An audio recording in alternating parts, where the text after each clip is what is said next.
So Gus Walz is the son of Tim Walz, the vice presidential candidate.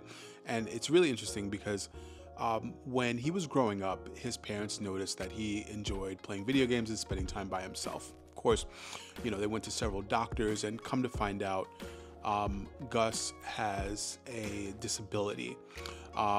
People have classified it either as like autism or a learning disability, accompanied by ADHD and also anxiety.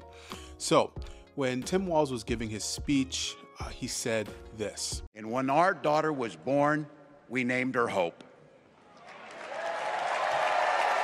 Hope, Gus, and Gwen, you are my entire world, and I love you.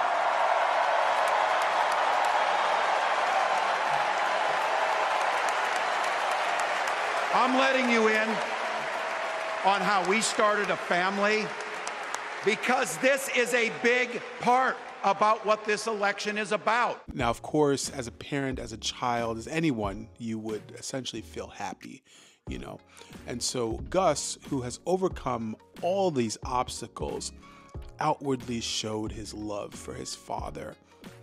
Now, as a parent myself, these are moments that you cherish for the rest of your life. Now, not necessarily being a vice presidential candidate, because 99.9% of us will never be in that position, but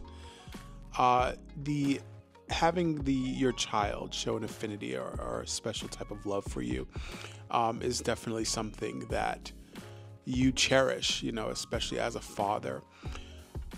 And for most of us, for the majority of the population, we saw that as a sweet moment. Even Ben Shapiro, who was a right-wing pundit who often has something critical to say about progressives, said this. There was one person who has a history of saying nasty things, who had something nasty to say, and that was Coulter, who said that Gus Walz was weird. Now, Coulter has a long history of being inflammatory. It seems to be that she makes her entire career off of being an inflammatory human being. And it seems like the only time that people actually pay attention to her is when she's saying something inflammatory. 2015, during a confrontation and talking about Jorge Ramos, the journalist, she said that Mexican culture was quote unquote deficient. And she later went on to say that Mexican culture includes uncles raping their nieces. And her particular attacks seem to be geared towards immigrants, at least in the mid-2010s. This is a quote from her. "You fled that culture because there are a lot of problems with that culture. We can share our culture with other nations without bringing all of their people here. When you bring the people here, you bring those cultures here. That includes honor killings.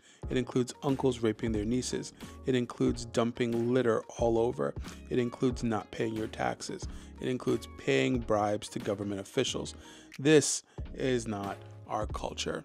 I think one of the most interesting aspects about Coulter in general is that she doesn't really think racism exists. She thinks that liberals just make it up as they go along.